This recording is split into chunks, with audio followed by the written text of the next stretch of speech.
I'm Ibrahim Kazeem. I am a project management coach, and of course, I build IT solutions.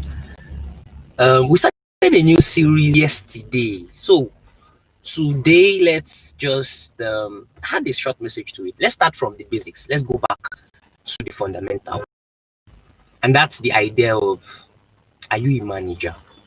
Are you a leader? Yes, that's a fundamental question. Are you a leader? Are you a manager? How well do you consider the answer to these questions?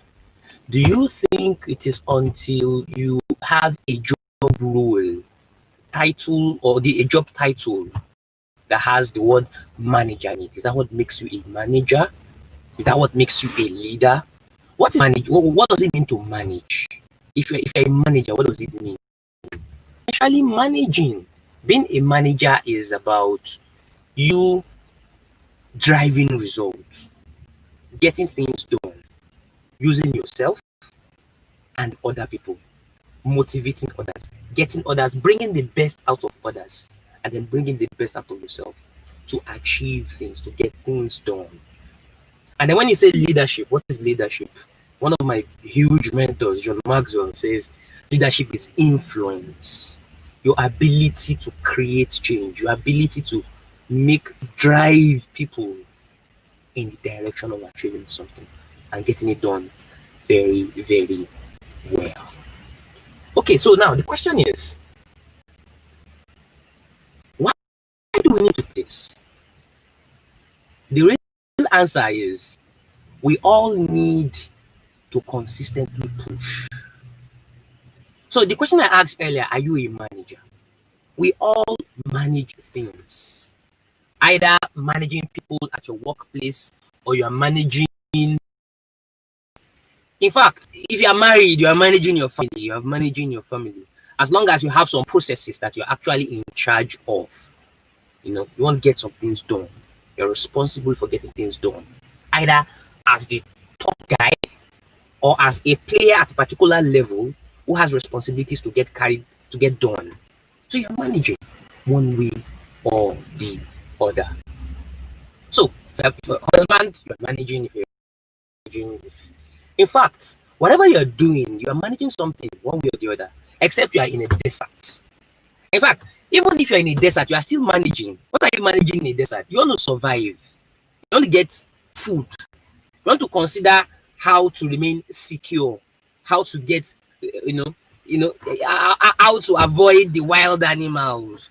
So one way or the other, you are always managing one thing or the other. That's the whole essence of survival. That's the whole essence of existence. And that is the reason why it makes a lot of sense that we put in some good amount of time to consistently improve our capacity to deliver, our capacity to maneuver, our capacity to get results, our capacity to lead, our capacity to drive results, drive change.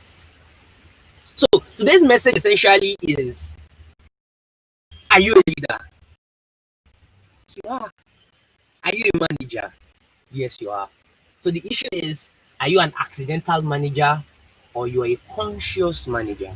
Are you someone who is just flowing with the tide, just doing things as it's, or you're actually someone who is taking the time, taking the actual conscious efforts to improve?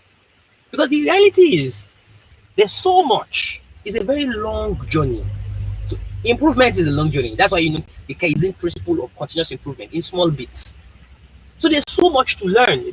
The world is full of so many things. There's so much. There's lots of mentors, lots of books, lots of this. So the idea is, we all need to keep improving these soft skills and even the hard aspect of all these things.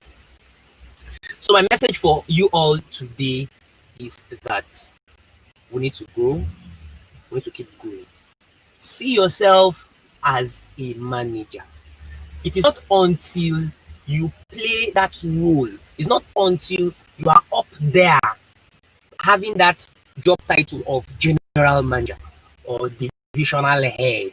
It's not until you have that as part of your job role. Assume it. Yes, assume it. Just like John Maxwell said, you can leadership is in different directions. You can lead up, you can lead down, lead to the right, lead to the left. So it's not something you wait for. It is something you take up. You don't wait for it.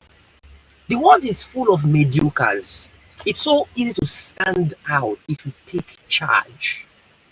And one of the ways in which you'll be able to achieve this is to first of all change your mindset to work. Don't be accidental.